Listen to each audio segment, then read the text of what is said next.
खामोशी से एक बहुत बड़ा वाकया शुरू हो गया, और वो है कि जो ट्रायल है मिलिट्री कोर्ट्स का मामला, कि क्या सिविलियंस का ट्रायल हो सकता है मिलिट्री कोर्ट्स में, वो बड़ा ही एक सीरियस इशू है।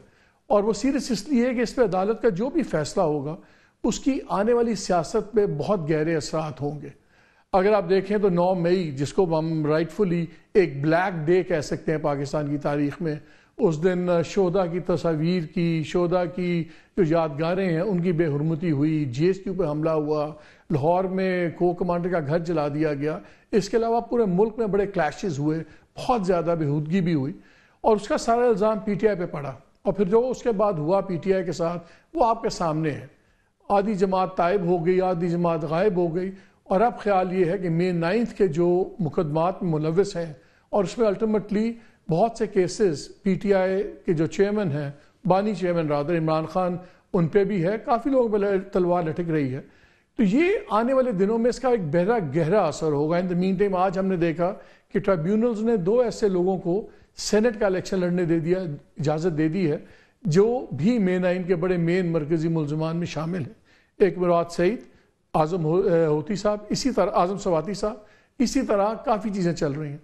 आज 6 मेंबर बेंच ने, सुप्रीम कोर्ट ने दोबारा उसकी हेयरिंग शुरू की, और उसमें काफ़ी इंटरेस्टिंग डेवलपमेंट्स हुई। लेकिन वो डेवलपमेंट्स बताने से पहले मैं चाह रहा हूँ आपसे थोड़ी सी एज ए फ्रेशर कुछ तारीख तय कर लें। जब 9 मई का वाक़या हुआ तो उसके बाद 15 मई को कोर कमांडर्स की एक कॉन्फ्रेंस हुई, और उसमें फैसला किया गया कि जितने लोग May 9 में मुलव्वस हैं, इनका मिलिट्री कोर्ट्स में ट्रायल होगा पाकिस्तान आर्मी एक्ट और ऑफिशियल सीक्रेट्स एक्ट के तहत। फिर 12 जून 2023 को उस वक्त की असम्बली ने एक रेजोल्यूशन पास किया, जिसमें इस बात का इरादा किया गया कि इन तमाम लोग, ऐसे तमाम लोगों का ट्रायल मिलिट्री कोर्ट्स में होगा जो May 9 में मुलव्वस हैं। 20 जून 2023 को फॉर्मर चीफ जस्टिस जुहादस ख्वाजा साहब ने और Pakistan bar council, civil society और एतराज़ हसन ने पिटीशन फाइल कर दी अगेंस्ट मिलिट्री कोर्ट का सिविलियंस के खिलाफ। फिर 22 जून 2023 को जो पहली हेयरिंग हुई, फायजीसा साहब और जस्टिस सरदार तारिक मसूद, जो 9 मेंबर बेंच का हिस्से थे, उन्होंने इसमें बैठने से इनकार कर दिया, और उन्होंने कहा कि जी ये सही तरह नहीं बना, बेंच सही नहीं बना। आपको याद है उस वक्त उमर अताब बंदियाल साहब बेंच फॉर्म कर रहे थे, और इन जजेस का ये था कि जी अब जजेस कमेटी को बेंच बनाना चाहिए, और उमर अताब बंदियाल साहब नहीं बना सकते। एनीवे, फिर 22 जून 2023 को चीफ जस्टिस उमर अताब बंदियाल साहब ने एक 7 मेंबर बेंच बना दिया। 27 जुलाई 2023 को सेनेट ने आर्मी अमेंडमेंट्स, जो एक्ट में अमेंडमेंट्स की थी, वो पास कर दी। 21 जुलाई 2023 को एक 6 मेंबर लार्जर बेंच था, जो उस वक्त चीफ जस्टिस उमर अताब बंदियाल के तहत उन्होंने हेयरिंग की, सब कुछ किया, और फिर वो एडजर्न कर दी गई हेयरिंग, जब अटर्नी जनरल ने उस वक्त अदालत को कहा, एश्योर किया कि जी ट्रायल्स नहीं होंगे मिलिट्री कोर्ट्स के तहत सिविलियंस के। फिर हम आ जाते हैं 23 अक्टूबर 2023 को। तब वहाँ 5 member bench of supreme court ने एक यूनानिमस मुतफ़क्का फैसला दिया कि 103 जो सिविलियंस हैं, इनका ट्रायल अनकॉन्स्टिट्यूशनल है वहाँ पे।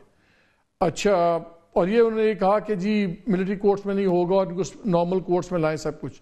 17 नवंबर 2023 पे आ जाते हैं हम।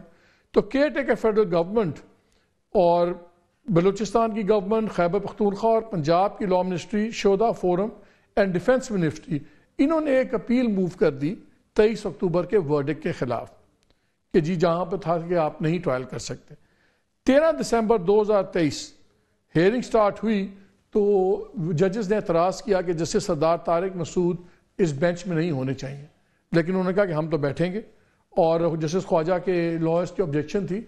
बल्कि आपको याद है फिक्रा बड़ा मशहूर हुआ था जब उन्होंने कहा मैं नहीं हटता, आप क्या कर लेंगे। सो काफ़ी बदमज़गी तब हुई, और इस 6 मेंबर बेंच ने अक्टूबर 23 का फैसला 5-1 से सस्पेंड कर दिया। लेकिन उस दिन ये भी कह दिया कि ट्रायल आप शुरू हो सकते हैं मिलिट्री कोर्ट्स में, लेकिन मिलिट्री कोर्ट्स फैसला नहीं सुनाएंगी जब तक इन पिटिशंस का फैसला नहीं हो जाता। फिर हम आ जाते हैं 29 जनवरी 2024 को। जब बेंच बैठा तो बैठते साथ ही जस्टिस तारिक मसूद साहब ने कहा कि मैं अपने आप को रिक्यूज कर रहा हूँ। लास्ट हेयरिंग में उन्होंने कहा था मैं नहीं हटूंगा, जो मर्जी आप कर लें।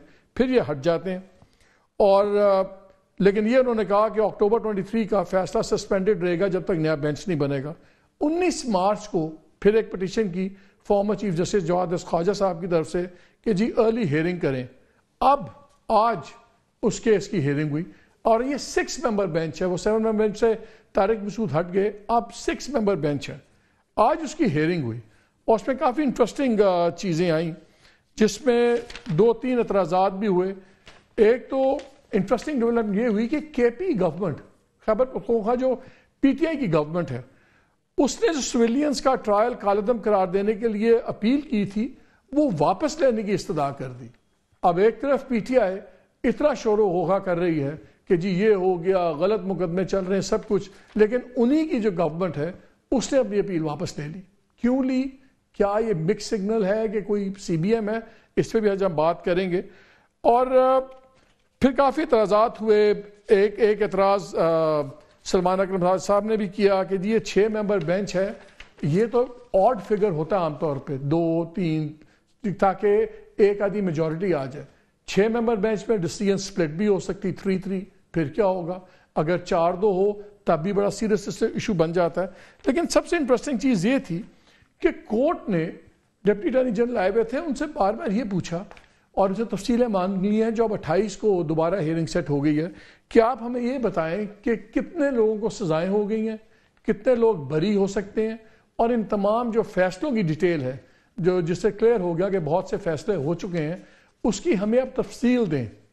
ये तफसील क्यों मांगी जा रही है? ये बड़ी इंटरेस्टिंग है क्योंकि जस्टिस अमीरुद्दीन खान ने ये भी कहा कि ये भी तो हम चाहते हैं कि जो बरी हो सकते हैं वो तो बरी हो जाए ना।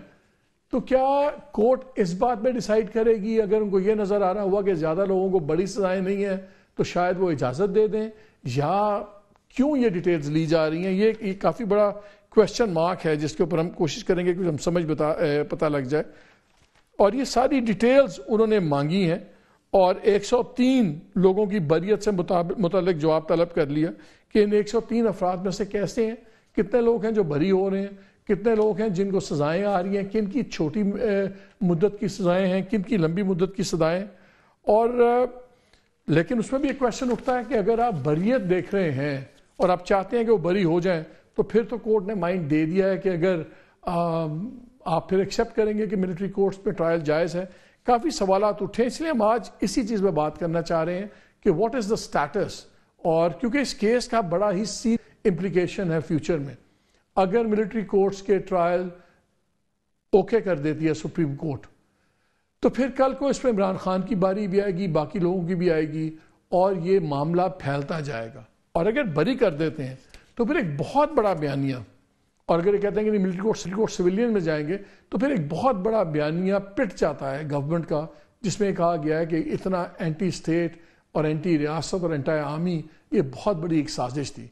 तो ये बहुत बड़ा एक मुश्किल फैसला है और शायद इसीलिए इसमें से जस्टिस सरदार साहब जो पहले टिके हुए थे बेंच पे, उन्होंने आखिरी मौके पर अपनी रिटायरमेंट से कुछ दिन पहले अपने आप को बेंच से रिक्यूज़ कर लिया। सो बहुत सवाल उठ रहे हैं कि वो बेंच क्यों तोड़ा गया, क्या नहीं।